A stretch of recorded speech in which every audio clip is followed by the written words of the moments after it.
age of around 70, but his momentum was greater than ever as an Emperor of the Sea with a territory in the New World. His Jolly Roger was a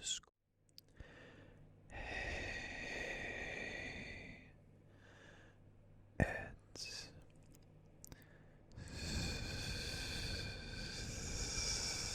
Sammy ASMR,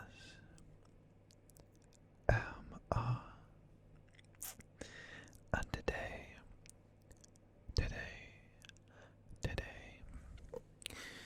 we are going to be reading some One Piece.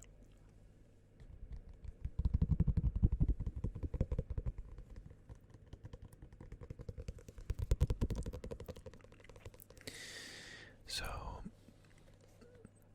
this is a One Piece novel called Ace's Story, and it's the second book from the series. I think there's 3 altogether, but there's only 2 out now, and this is the second one.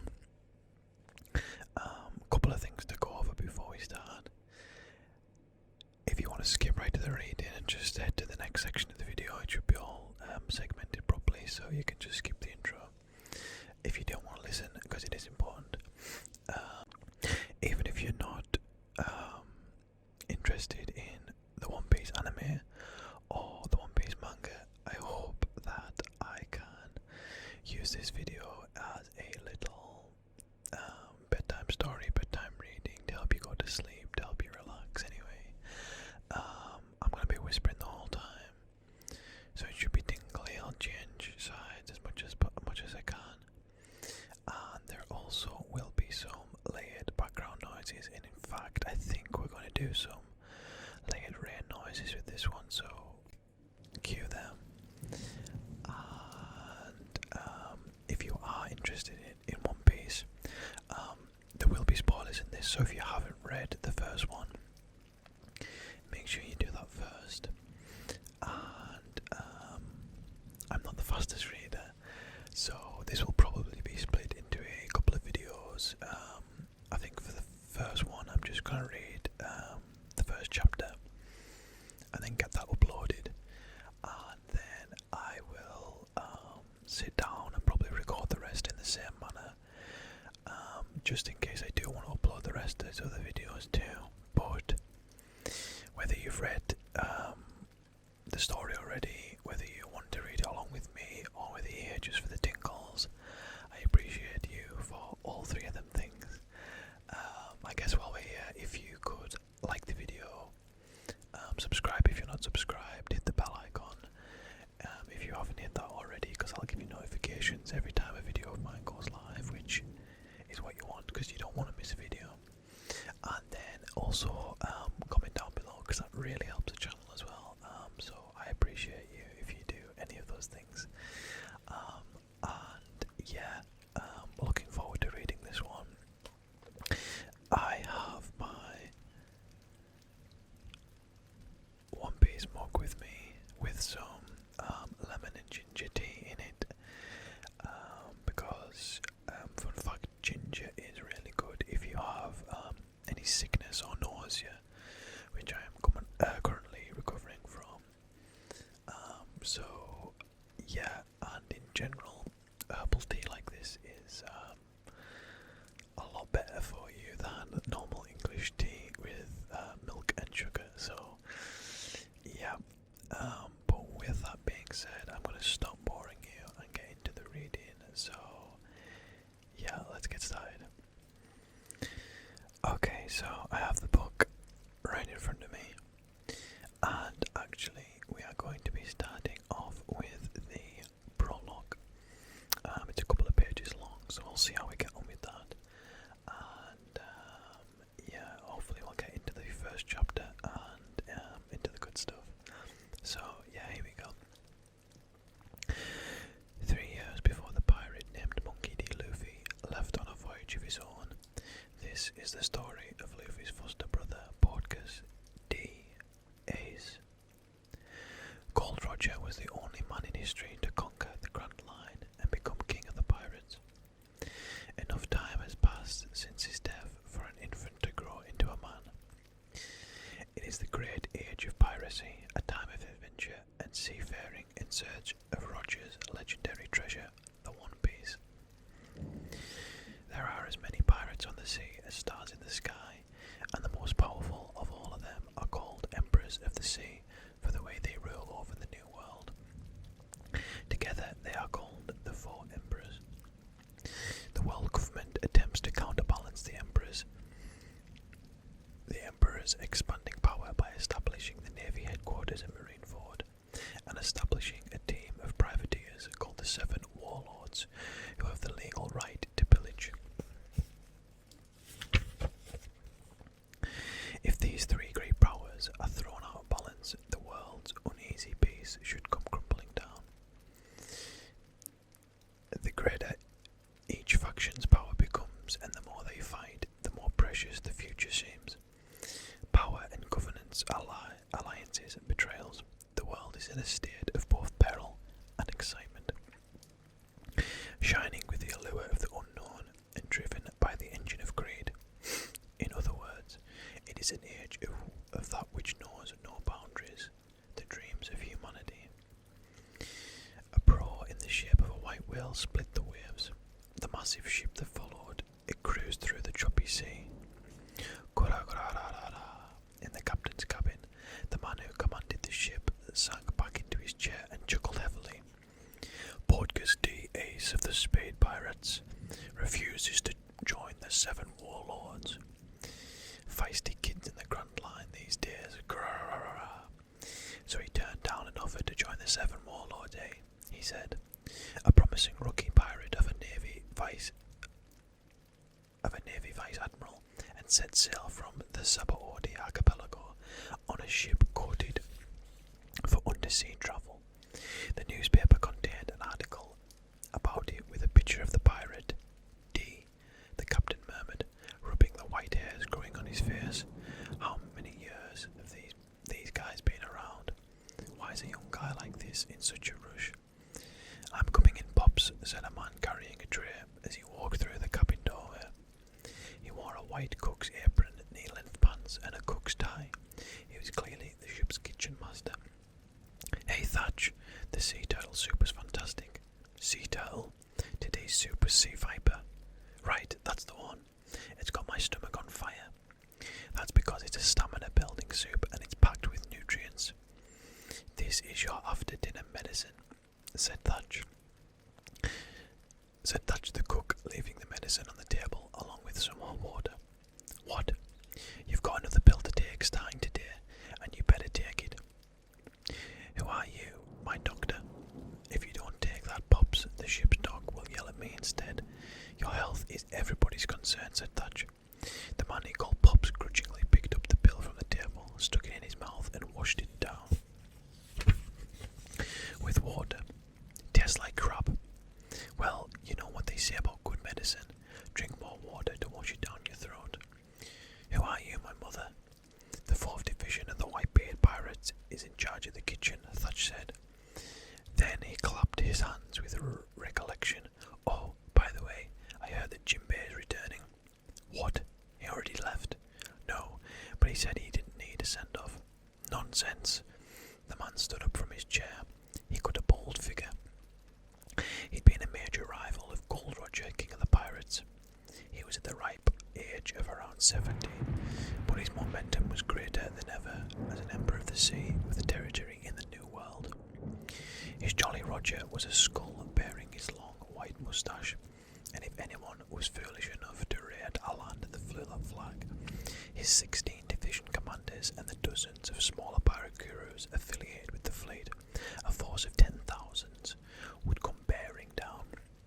He was Edward Newgate, the world's strongest man, known to most as the dread pirate Whitebeard. His strength was enough to set the earth and sea trembling and crumble an entire island. Newgate left his captain's quarters and stood on the deck. Night air caressed his skin. The pitch black sea was all around, leaving only stars, moon and logbows to point the ship's way. How did the fish find their direction? They must have some special sense that humans didn't. The same for fishmen. Hey Jimbei. Whitebeard, Pops, said a man at the ship's railing. He'd been about to jump into the water by the look of it. The man was 10 feet tall. He was Jimbei, first son of the sea, a whale shark fishman. The fishman race could breathe underwater, and their physical capabilities were far beyond the average humans. They weren't an entirely different species, however. They could bear children with ordinary human beings. You were just gonna slip away, Whitebeard smirked. He wanted a proper goodbye. Jimbei felt embarrassed. He walked across the deck towards Whitebeard and looked up at him. Well, I've been summoned to a marine fort by Sengoku. Yes. Jimbei was a member of a fishman pirate crew that had been antagonistic to humans. His bounty was 250 million berries at the time, but now he was on the side of the world government. The Navy's fleet admiral seems to think pretty highly of Boss Jimbei, said Thatch, approaching with a lantern. I suppose so, Thatch, but these warlords are all so mercenary. You're about the only one who shows up at Navy HQ, aren't you? Power Hancock and the Kuja Emperors is one thing, but then you've got Doflamingo and that slimy croc. All those warlords are only concerned with their own personal business. I took my position in exchange for amnesty for the fishman people. I consider it a responsibility. You're about the only one who should... Sorry, I just read that. That was why Jimbei, as a member of the Seven Warlords, hesitated to spend too much time on the ship belonging to Whitebeard, a rival emperor of the sea, even though they'd known each other for years. You're so dutiful about such things, Boss Jimbei. Well, with his troubles filling the hole in the group, I'm sure Fleet Admiral Sengoku needs all the help he can get. Speaking of that, Whitebeard said, handing Thatch a newspaper. The front page article was illuminated by the lantern. A rookie pirate turned down an offer to join the warlords. Thatch murmured in wonder. Do you know that boy? Asked Whitebeard. Jimbei peered at the paper. I've heard things. His bounty posters have been making the rounds. They say he's got low gear powers, flame from what I hear. It says he caused some trouble at Sabaody Archipelago. Do you suppose he's coming here then, to the New World? Thatch wondered, looking to Jimbei first, then Whitebeard. Well, I didn't mean to hold you up. So long, Jimbei. Good travels. Same to you, Pops. Whitebeard waved a hand to return to his cabin. Boom. The sea rumbled. A small red explosion appeared on the far horizon, perhaps a volcano erupting in the distance. Thatch and Jimbei were briefly distracted by the phenomenon. Thatch, how's old Whitebeard doing? He's doing great at the very least. He hasn't got any worse. That's good to hear, said Jimbei, the relief apparent on his face. Of course, no human being will stay in exactly the same condition as they age. If you lose your fine sense of taste, you've got to be careful not to season too much. Don't want to oversalt the food.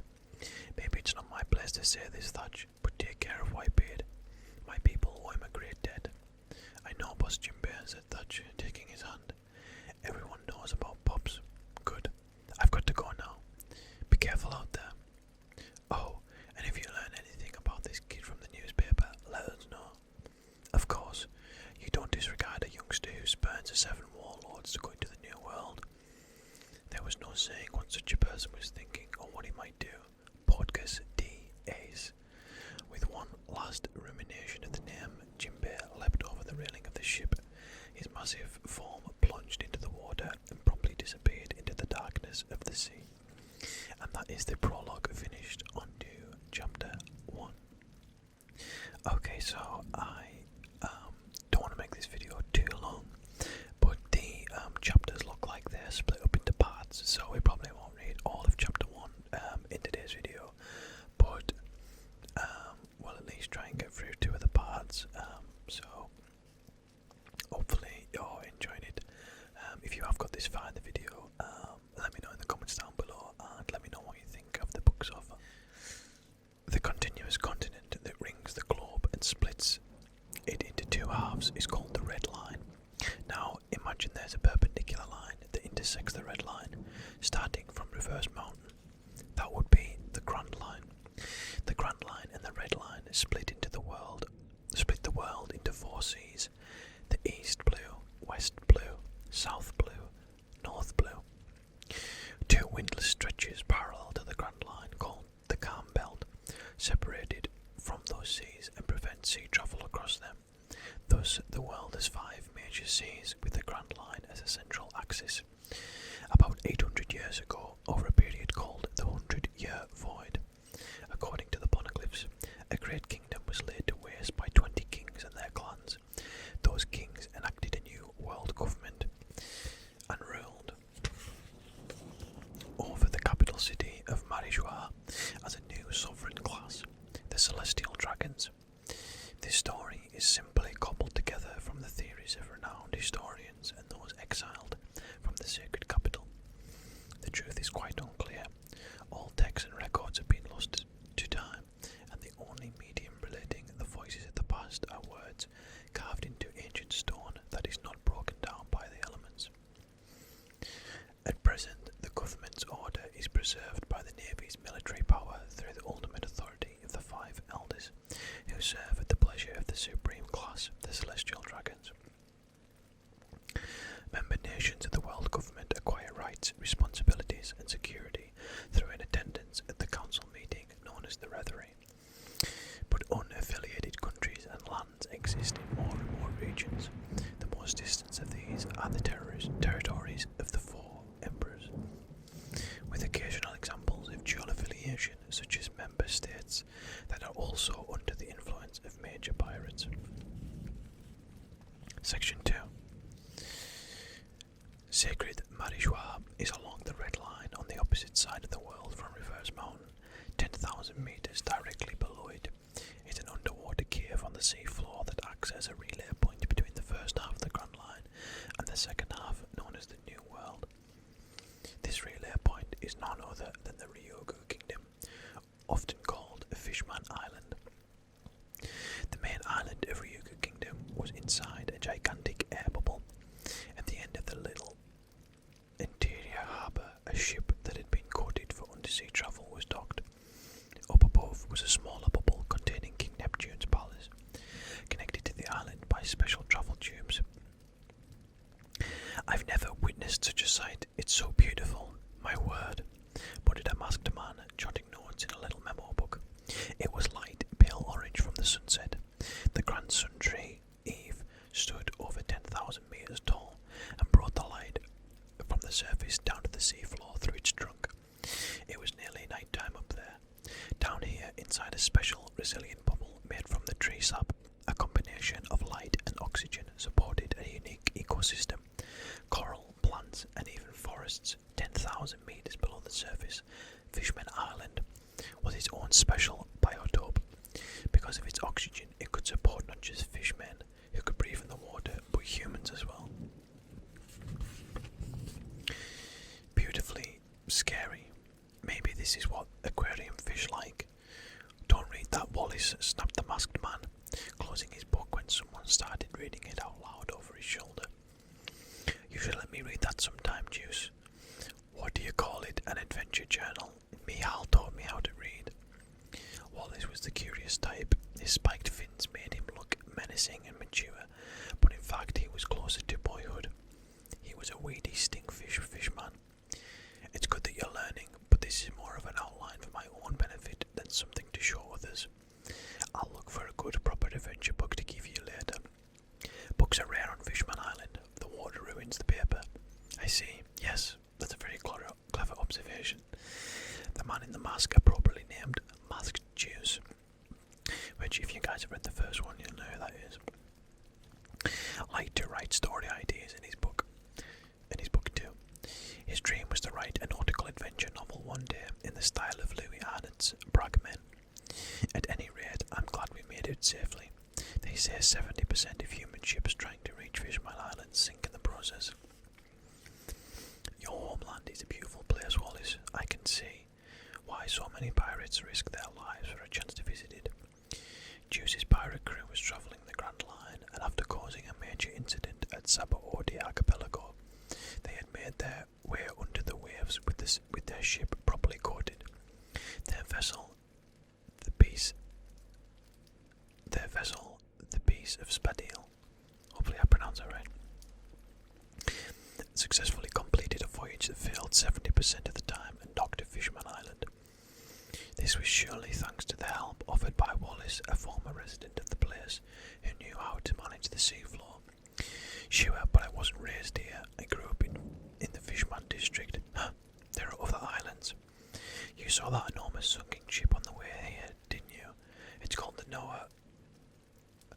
Next to the mouth of the ship was another island, a giant clamshell in a bubble. This place was more of a slum for fishermen of low repute, such as pirates and thieves. A slum, huh? I guess every country is the same. That some crew, they were fishermen pirates too. Yes, many of them were from the Fishman district. They were like the heroes to us street urchins, but humans shouldn't go anywhere near there. You'd be throwing your lives away. People still remember the Sun Pirates, who became infamous enemies of humanity when they launched an attack against the Navy headquarters itself. Relations between humans and fishmen were not good. Humans saw the fishmen with their innate physical superiority as a threat. Some fishmen saw humans as an inferior species, so the humans with their numerical advantage oppressed the fishmen with the power of the world government. At the start of the great age of piracy, a wave of human pirates rushed through Fishman Island on their way to the New World and abducted many young mermaids on the way. They made for preposterously easy for me to say, expensive slaves. The Sun Pirates were still active after the death of their captain, the Fishman hero, Fisher Tiger. But several years before, his successor had joined the Seven Warlords and now did the world government's bidding. Apparently, the upshot was that Fishman Island was safer and more open than before, but it did nothing to solve the actual issues between humans, fishmen, and mermaids. At any rate, it wasn't a place for pirates to linger long. Master Jew, said another member of the crew, a man wearing a skull mask and an abundance of skeleton-themed accessories. He looked quite ominous. Hey, Skull! The man's name was Skull. He loved to collect pirate gear, and one of his hobbies was boarding pirate ships he took a shine to, and working as a menial deckhand as they sailed. His knowledge about pirates was encyclopedic, and he had a better ear for the latest intel than a beat writer does for a scoop. We finished up with the cargo. These fishmen are nicer than I expected. Riff-pop prices, but still. Hey, it's 10,000 meters under the sea. You've got to expect some import fees. Where are the others? They rushed right off to the Mermaid Cafe. Damn it, Juice sighed. One of the crowning attractions of Fishman Island was gorgeous mermaids. There was no end of men willing to risk their lives by diving to the bottom of the sea to fulfill their dreams of frolicking.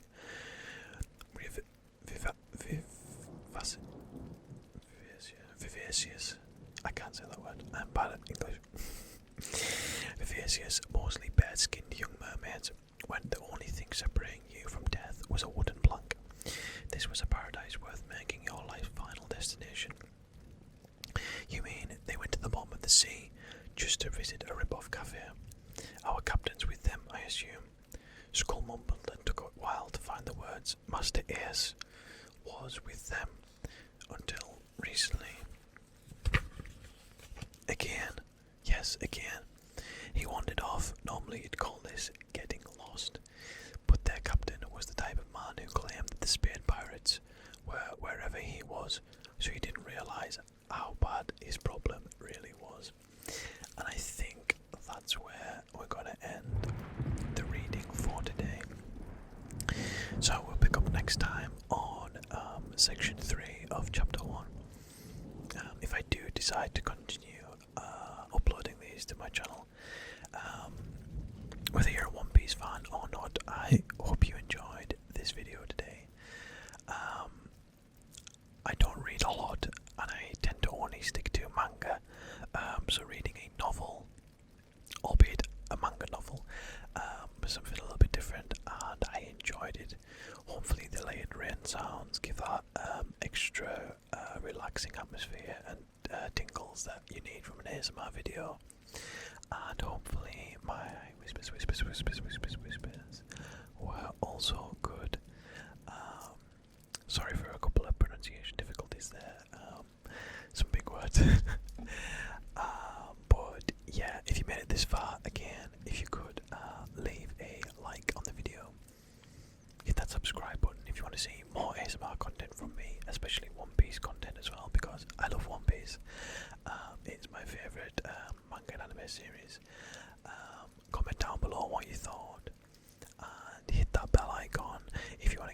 notifications every time one of my new videos goes live, so you won't miss a video. But with that said, thank you so much for watching, and